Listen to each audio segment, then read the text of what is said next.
Ya,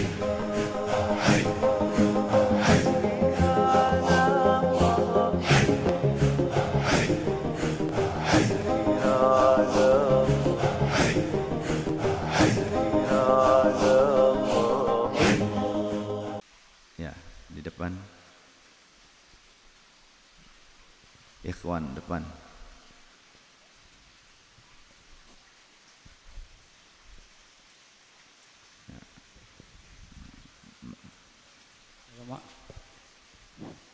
Assalamualaikum warahmatullahi wabarakatuh. Waalaikumsalam warahmatullahi wabarakatuh.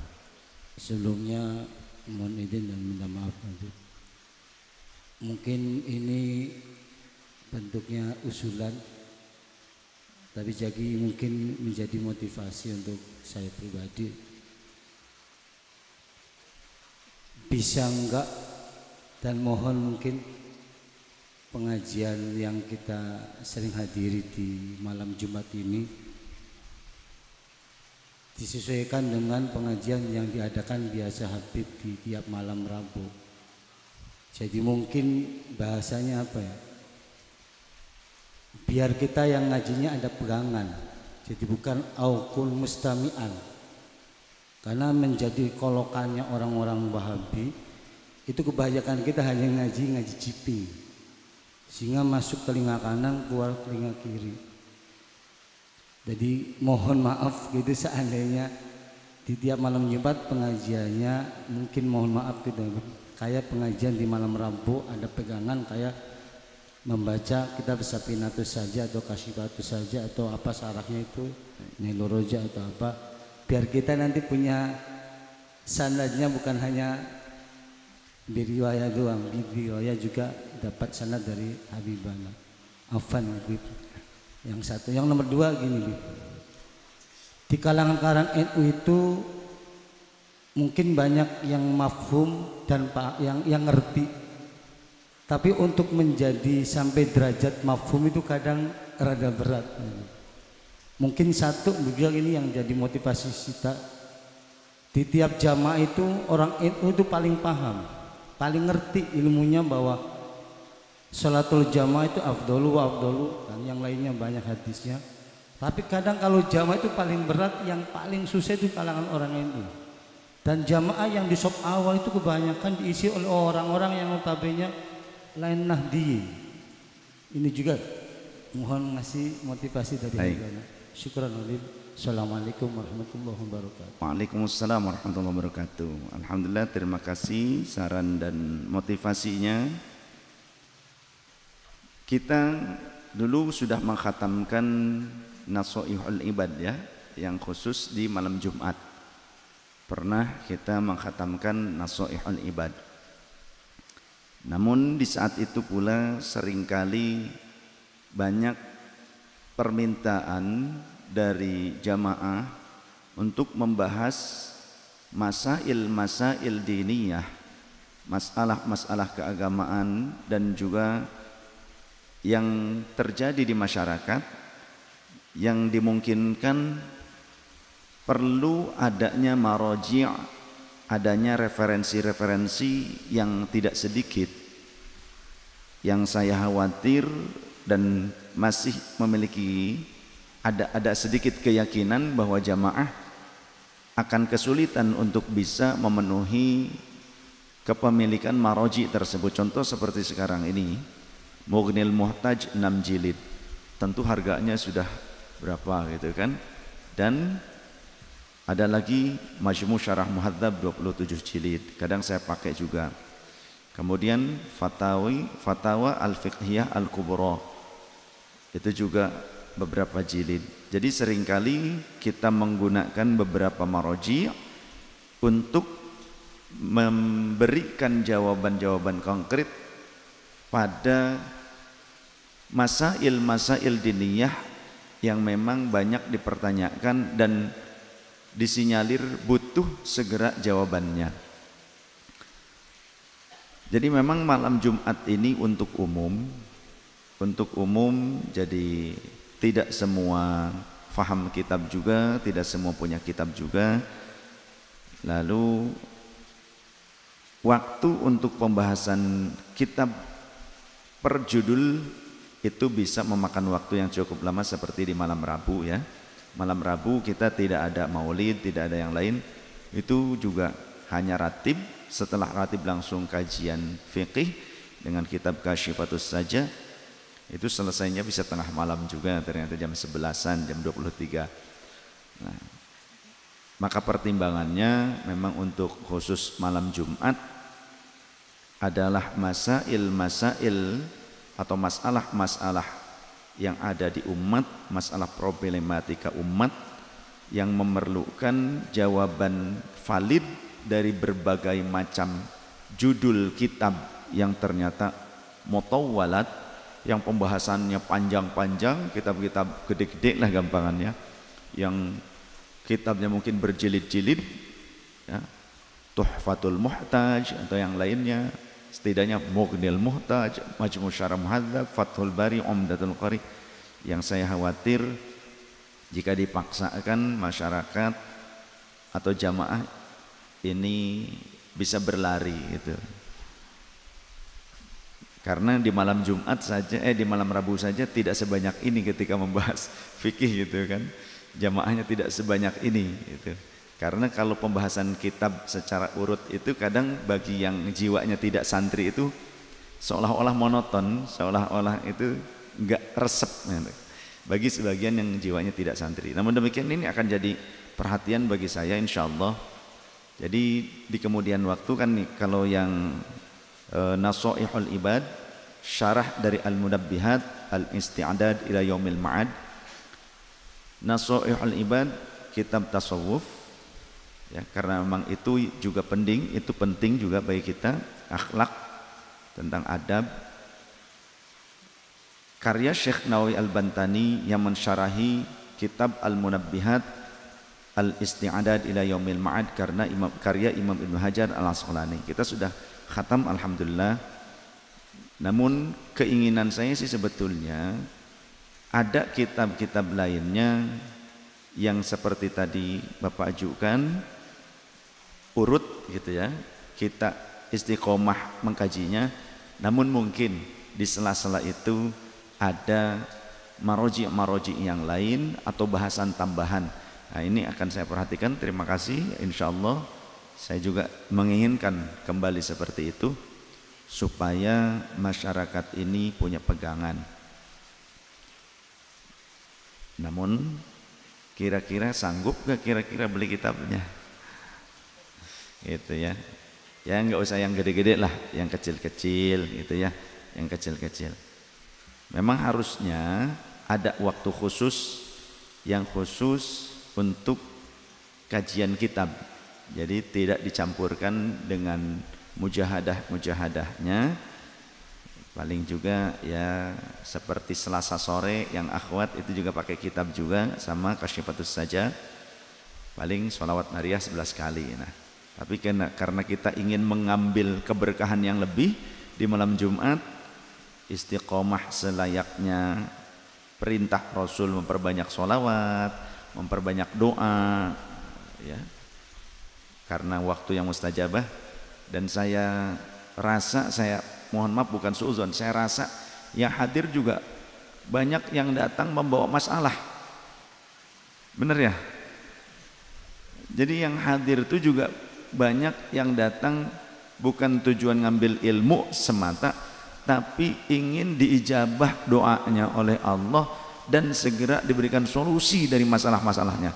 Ana sing akeh hutange, ya Allah, katon sing raine. Ya, jadi ada yang ternyata ingin cepat dapat jodoh kan, sampai buluk belum laku-laku itu. Ya, ada yang ternyata kerjaannya di pabrik resign, dirumahkan, ingin dapat kerja lagi segera. Jadi memang permasalahan banyak. Maka selain daripada mengkaji ilmu, di malam Jumat memang majelis mujahadah, mujahadatun nafsi. Mujahadah itu perjuangan untuk memperbaiki diri, karena masalah yang paling pelik dan berat bagi kita adalah kurang iman atau lemah iman atau akhlak yang buruk yang masih bertahta di dalam dada. Itu yang penting sekali untuk bisa dikikis, untuk bisa dikendalikan, dilemahkan, untuk pelaksanaan takhalli atau apa, pembersihan jiwa, tazkiyatun nafsi dari sifat-sifat yang buruk, kemudian juga tahalli, membungkus dan menghiasi diri kita dengan akhlak yang mulia sehingga akan mencapai tajalli, mencapai pada proses musyahadah, persaksian pada keagungan Allah, proses tajalli pada keagungan jiwa dengan mengaplikasikan dari setiap nilai-nilai asmaul husna, nilai-nilai asma yang indah milik Allah Ta'ala. Jadi memang perlu waktu yang cukup banyak dan tidak mungkin hanya sekali dua kali ya.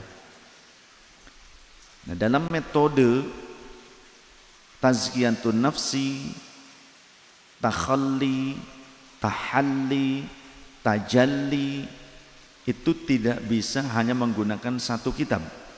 Jadi perlu adanya saling konfirmasi ada antara kitab yang satu dengan yang lain, atau bahasa kerennya sekarang komprehensif. Ada komparasi dari satu kitab dengan kitab yang lainnya. Maka itu yang sebelumnya saya mutolaah, saya pelajari sebelumnya juga dari guru-guru, yang di malam Jumat ini seringnya justru saya sampaikan beberapa kajian atau pengambilan maroji dari beberapa kitab. Jadi sebetulnya yang saya sampaikan di malam Jumat itu sebetulnya bukan hanya satu atau dua kitab, bahkan biasanya lebih daripada dua kitab sebagai marojiknya yang disampaikan dari setiap kajian kita. Semoga Allah menguatkan kita jika nanti saya kembali untuk mengupas kitab secara istiqomah terus teratur ya. Ini juga menjadi perhatian saya. Memang setelah selesai atau khatamnya Nasuhul Ibad, saya ingin membahas kitab-kitab yang lainnya. Namun tahadus bin nikmah, ada kalanya saya mendapatkan petunjuk. Jadi sering saya mendapatkan petunjuk dari Allah apa yang harus dibahas gitu kadang. Jadi kadang ketika saya bawa kitab pun kadang yang disampaikan bukan apa yang ingin saya sampaikan tadinya. Seringkali apa yang saya baca dari umat, dari masyarakat, dari jamaah, ada kalanya bahkan contoh ketika mau tausiah, Umi memberikan clue kepada saya, coba temanya ini. Tapi kenyataannya pada saat tausiah itu beda dengan tema. Saya membahas apa yang saya baca dari keadaan di masyarakat. Ya, wallahu a'lam, memang seperti itu keadaannya, memang seperti itu adanya gitu. Dan demikian pula dengan Maulana Syekh Hisham, pernah beliau mengatakan, mungkin saya rasa, saya yakin karena kita mengikuti thariqah dan irsyadat dari Al-Qutbil Arif Billah Sayyidis Syarif Syekh Muhammad Syamil Qabbani, apa yang dirasakan atau dilalui oleh Maulana, oleh guru kita, oleh mursyid kita, sedikitnya kita kecipratan, atau mungkin kita ini ditugaskan dengan tugas yang diberikan kepada guru kita, kepada mursyid kita, setidaknya kita bisa menjadi penerus atau mewakili penyampaian itu kepada masyarakat. Karena itu terjadi, kata Maulana, apa yang saya sampaikan di dalam suhbah saya itu bukan karena saya telah membaca kitab ini itu dan sebagainya sebelum saya tausiah, sebelum saya menyampaikan suhbah. Namun Allah memberikan jawaban atas apa yang saya baca dari kalian saat ini. Ketika saya berhadapan dengan kalian, maka Allah memberikan kemampuan, kekuatan melalui Sultanul Aulia agar saya bisa membaca apa yang terjadi atau permasalahan apa yang pelik di tengah-tengah kalian. Maka itulah yang kemudian Allah berikan jawabannya. Yang saya sampaikan adalah jawaban dari Allah. Kata Maulana Syekh Syamsi seperti itu. Ya, ini memang sulit untuk bisa dipahami ya. Tapi memang keadaannya demikian. Seperti halnya mungkin ada yang bertanya saat ini dalam hatinya, bagaimana ketika saat kurban, kemudian sebelum selesai pelaksanaan pembagian daging kurban untuk panitia ini ngambil beberapa kilo untuk dimasak duluan untuk makannya panitia. Ayo ngacung, siapa yang bertanya? Ngacung nggak apa-apa, siapa yang bertanya dalam hatinya seperti ini? Cung, ngacung, ngacung. Ada yang ngacung sebelah sana. Ngacung lagi mas, ngacung lagi teh. Siapa? Betul seperti itu pertanyaanmu? Ya.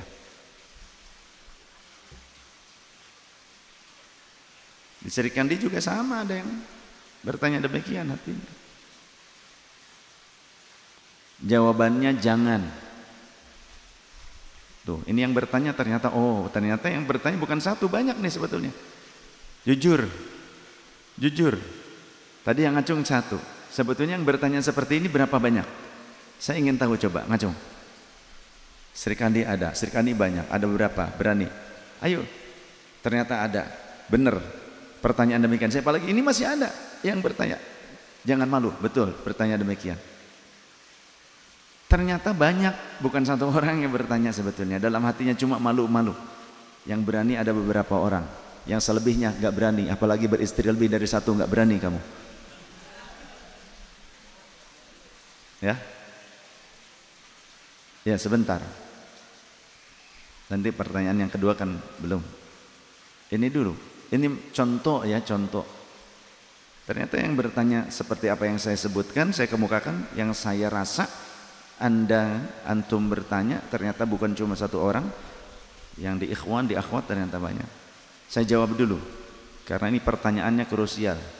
Takut nanti pulang nggak kejawab ambeien lagi. Pertanyaan yang ini dari benak jamaah, bagaimana kalau saat pelaksanaan pemotongan kurban sebelum dibagikan panitia masih melaksanakan proses penyembelihan dan pemotongan tersebut, apakah boleh panitia mengambil beberapa kilo untuk dimasak agar bisa dimakan saat mereka bertugas? Maka jawabannya jangan, karena panitia saat itu sebagai pengemban amanah. Yang sedang diproses oleh panitia masih berupa amanah dari orang lain. Maka ketika panitia mengambil pada saat itu atas nama panitia mengambil amanah dari orang, berarti panitianya khianat. Yang paling tepat bagaimana? Yang paling tepat setiap orang yang menitipkan pengurusan hewan kurbannya harus ada uang operasional sebaiknya. Sebaiknya ditetapkan uang operasionalnya dan harusnya mengerti untuk upah si penyembelih kah atau panitia kah, untuk memberi peralatannya kah, dan termasuk untuk konsumsi panitia itu harus dari uang operasional yang setiap orang mudhahhi, setiap orang yang berkurban satu orang itu coba ditetapkan uang operasionalnya, contoh 100.000, 200.000 kah. Kan dia enak, tidak perlu tenaga, tidak perlu mengeluarkan biaya, cukup keluarkan 200.000 per orang. Maka nanti dari uang itulah yang diantaranya diambil digunakan untuk mempersiapkan makanan konsumsi bagi panitia, bukan mengambil dari daging amanah, dari hewan amanah. Berbeda halnya ketika ada si mudhahhi dapat bagian Contoh orang yang berkurban sapi, dia ada bagian contoh per orang 5 kilo. Lantas orang tersebut yang berhak mendapatkan 5 kilo itu bagian dirinya sebagai mudhahi, dia hibahkan, dia hadiahkan kepada panitia. Nih yang bagian saya 5 kilo, sudah masak aja buat panitia. Itu beda lagi, itu lain hal ya. Kalau sudah menjadi hak orang lain, hak si penerima, maka boleh ia menghibahkannya untuk orang lain. Jangankan kepada sesama muslim, kita dapat bagian nih ya, hadiah, hibah, pembagian daging kurban, kemudian kita berikan hak kita, milik kita yang sudah milik kita kepada tetangga kita yang non muslim, itu sah. Tapi kalau dari amanah kepada orang non muslim tidak boleh, tapi milik kita diberikan kepada orang non muslim tidak masalah kalau sudah menjadi bagian kita. Nah setidaknya ini jawaban dulu. Kemudian kembali ke pertanyaan yang kedua,